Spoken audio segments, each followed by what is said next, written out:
Hello everyone, this is DJ. Welcome to another episode of RC Retirement. I've got a rather interesting topic for today. Of course, they're all interesting, to me, so my job is to make it interesting to you. And what I'm about to describe may seem, if you've read the title, like it's a purely active duty benefit, and this is not true. So there are situations where this applies to reservists, and I'll be covering that at the end once I've described the main topic. So please stick around until the end of this episode and pay attention. You'll learn a good bit. Alright, so as the title of this episode said, this is going to be describing the active duty survivor benefit plan, or active duty death survivor benefit plan, I should say, because this is different from things that I have described in the past. So this is solely for service members who die while currently serving. All of the other versions of SBP that I've mentioned have been for retirees, but this is for currently serving members. And things work a little bit differently when you're currently serving. So I'm going to read from a fact sheet, a benefit fact sheet that you can actually find on the, I just went blank. Let me find it here. Yeah, I just went blank on where you can find it, but it's My Army Benefits, that's it. Alright, so you can find this information on My Army Benefits. I'm also going to put a link in the show notes of for the version of the fact sheet that I downloaded actually a couple of years ago, but the information's still valid, with the exception of how it talks about dependency and indemnity compensation. But other than that, we're good to go. So I'm going to read from that, and you'll get to see just how this works. Alright, so benefit highlights. Talking about spouse and children in this case, and it goes through each of the beneficiary categories. For survivors of married soldiers with children, and when I say soldiers, I'm talking all service members, but let's continue. Benefits, referred to as an annuity, are paid to the spouse, but by law go to any... That just looks weird. This is not written well. So I'll start over. For survivors of married soldiers with children, benefits, referred to as an annuity, are paid to the spouse, but by law go to any eligible children if the spouse is no longer eligible for the SBP annuity. The reason I say that's badly written is it's a very long sentence, so it probably should have been cut into two. Anyway, let's continue. So, SBP annuities for survivors of soldiers who die on active duty are 55% of what the soldier's retired pay would have been if he or she had retired on that date with a 100% disability, which is 75% of the soldier's highest 36 months of back pay, and a parenthetical statement, or of final base pay for soldiers who entered military service before 8 September 1980. I'll pause for a second. So right there you see, if you've watched my other videos about SBP, particularly how it works with reservists, already you can see this is a much higher benefit for service members, or rather their families, than it is for reservists, because we're talking about a major difference here. We're talking about a member who is considered to be 100% medically disabled, and of course the max pay for a medical retirement is 75%. So for some complicated numbers, the spouse is receiving 55% of a 75% pension. And I'll show some numbers on the screen. And now here you can see just how that works out. we've got, in this case, an E4 who was in the military for 4 years and then died while on active duty. He was married, and his spouse is receiving 55% of a 75% pension, and you can see how the numbers work there. Alright, so let me continue with the description under spouse and child. Under this category, the surviving spouse is the primary beneficiary, and benefits pass on to eligible children only if the surviving spouse dies or remarries before age 55. If the surviving spouse remarries before age 55, eligibility is suspended, which means that eligibility is restored if the surviving spouse's marriage ends by death or divorce. Not her death or his death, depending on the gender of the spouse. Remarriage after 55 has no effect on surviving spouse eligibility to receive SBP benefits. And now here's the one part of the fact sheet that is not entirely correct anymore because of a recent law change. Integration with dependency and indemnity, I always trip up on that word, indemnity compensation.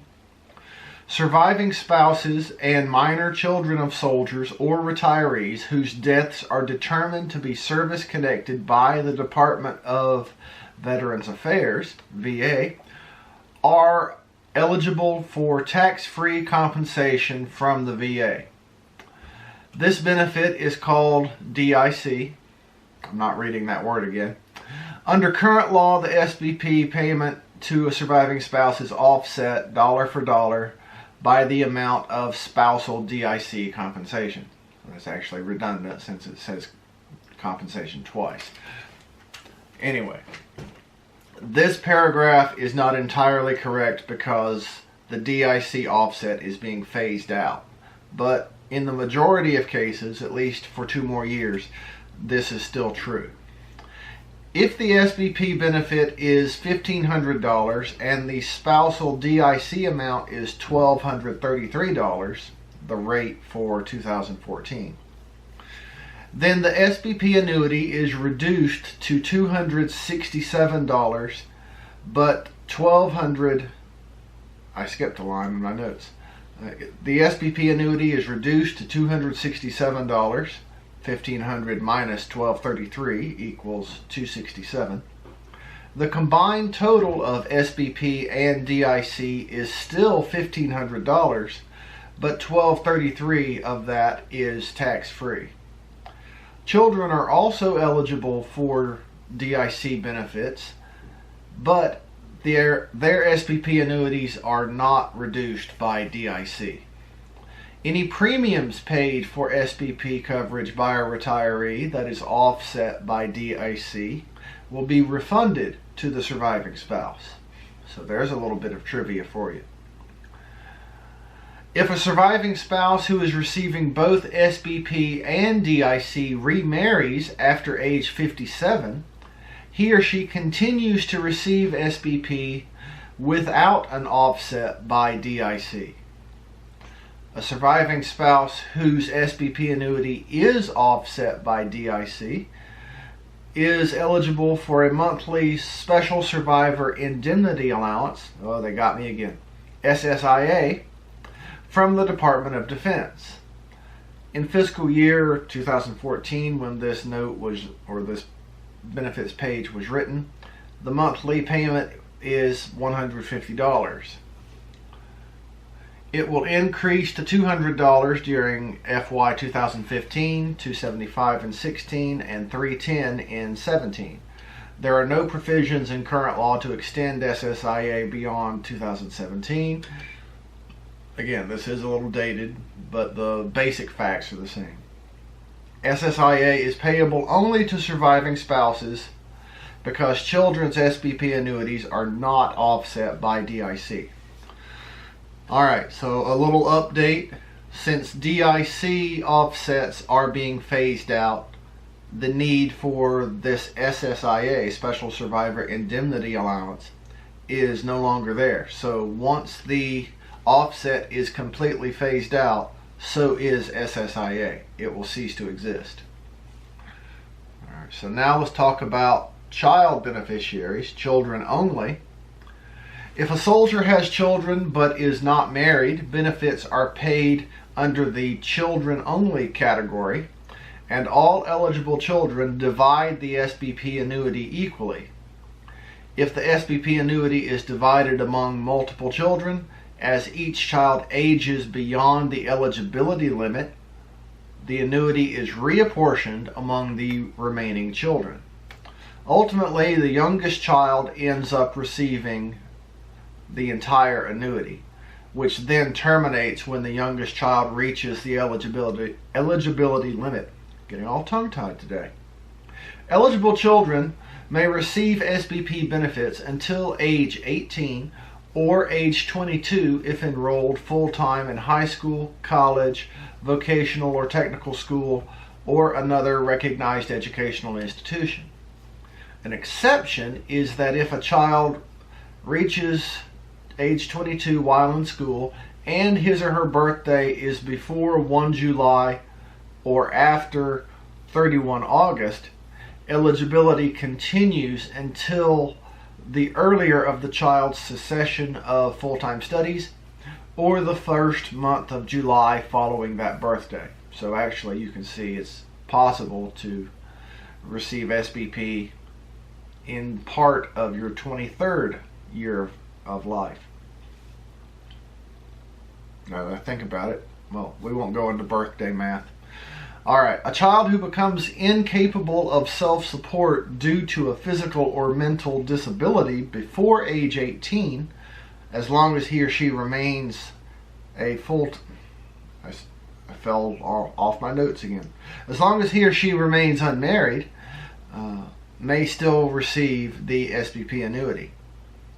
Prior to electing SBP coverage for an incapacitated child, the retired or retiring soldier, or currently serving soldiers won't be able to make this selection, should research the effect of the SBP income on other benefits to which the incapacitated child may be eligible under state or local welfare or support programs. All right, now we have some interesting things here. Important decision for surviving spouses. Because of the integration of SBP and DIC for a surviving spouse, important right now but not later, I'll add. Surviving spouses may choose to forego SBP payments themselves and instead have benefits paid to surviving children, whose benefits are not integrated with DIC. This permanent election cannot be reversed. When the last child is no longer eligible for SBP, the SBP annuity stops and will not revert to the surviving spouse. So, me again, not reading. If you have this election put in front of you, keep in mind that DIC is going away, or DIC is not going away, DIC offset is going away.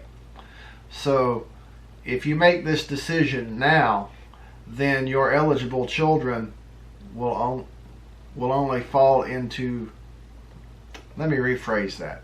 If you make this decision now, then the reason for it is only going to last 2 years, and after that you would have actually most likely been better off keeping the annuity for yourself and supporting your children. As I've said several times this episode, the DIC offset is going away. Alright, so let's continue this. Surviving spouses therefore should give careful consideration before relinquishing this important benefit, as I've just said. Now let's go to the electric fence, the one nobody likes to discuss, former spouses. SBP benefits may be payable to the former spouse of a soldier who dies on active duty only if a court order ordering the former spouse election was issued before the date of the soldier's death or at the soldier's death a pending court case involving SBP subsequently awards the former spouse the SBP. I know that's a lot of twisted language.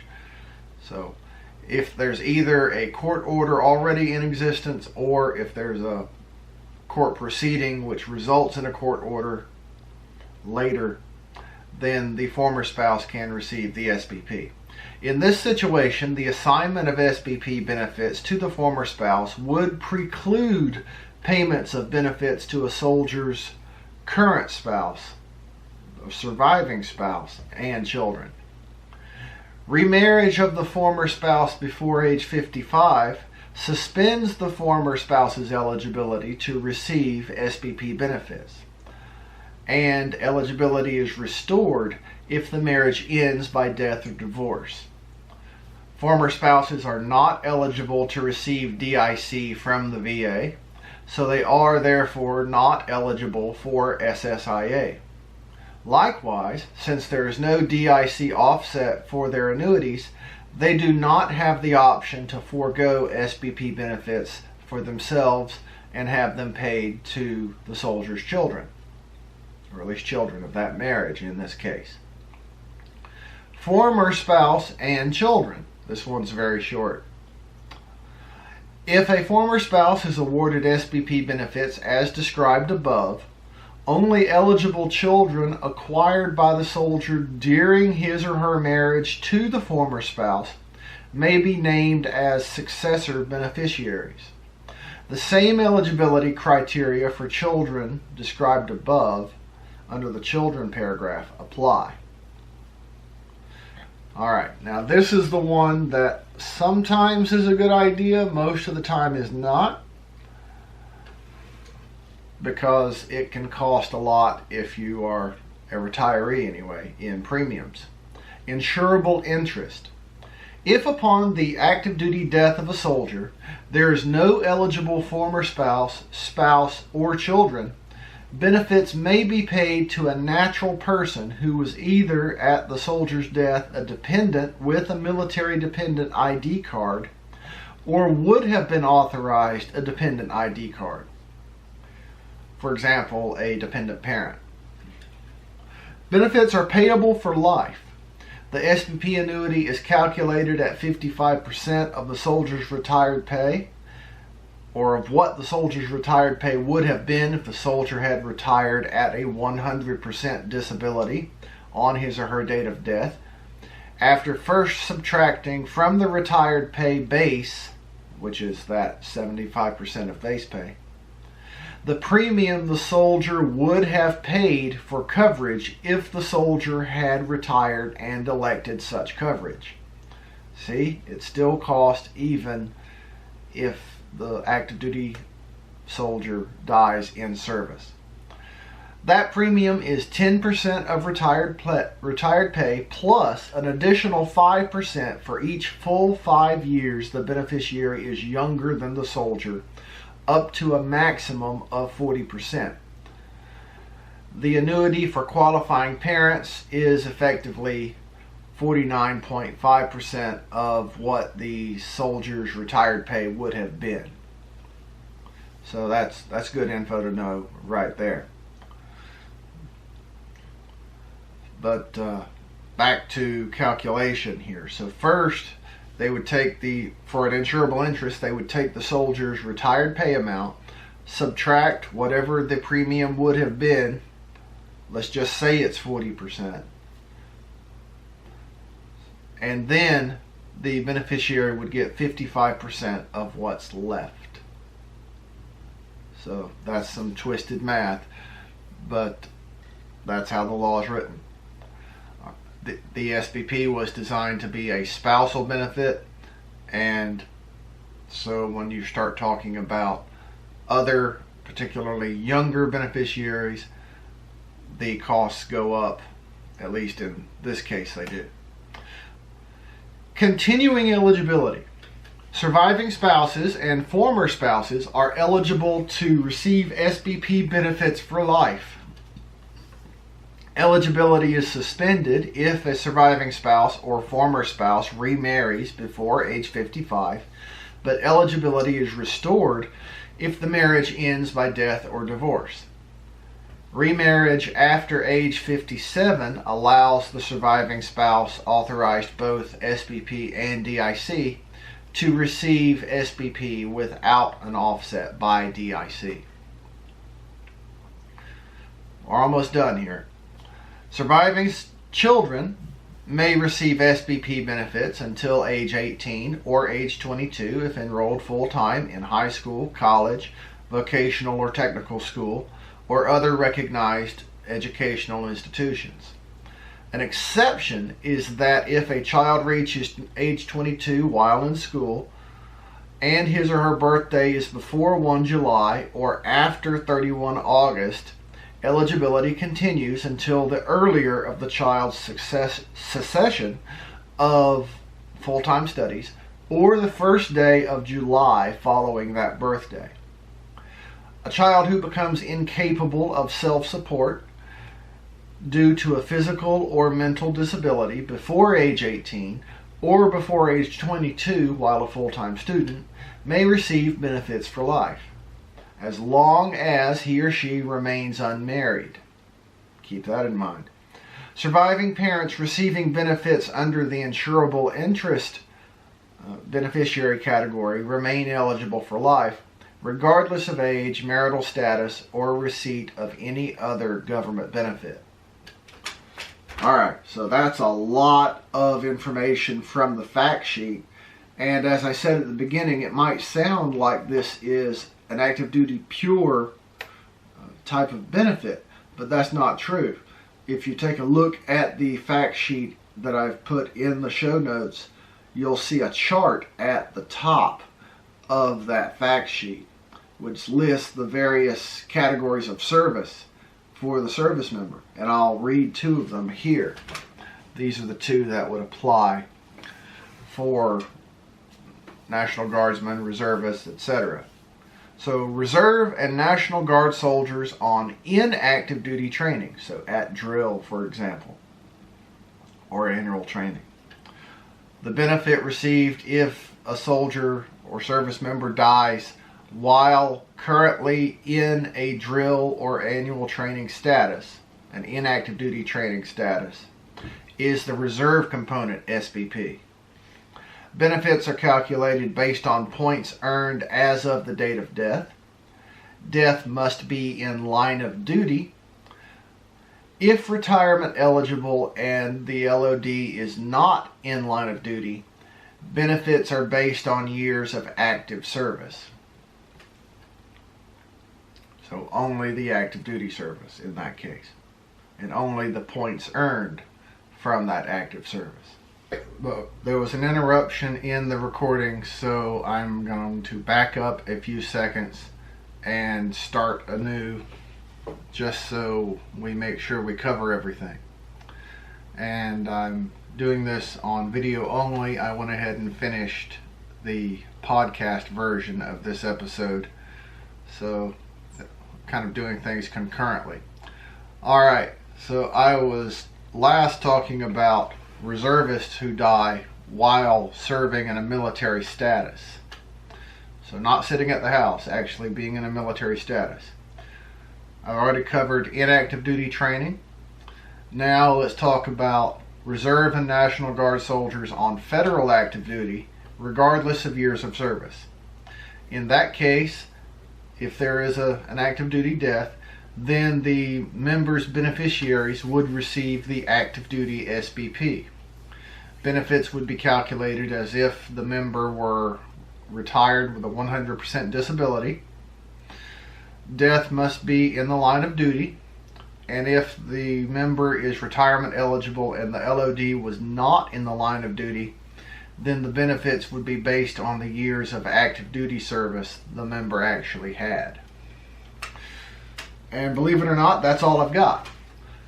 So there is a great deal of information on this fact sheet, and I've read through it very quickly without too much description of what it means, because to be honest, it's quite simple.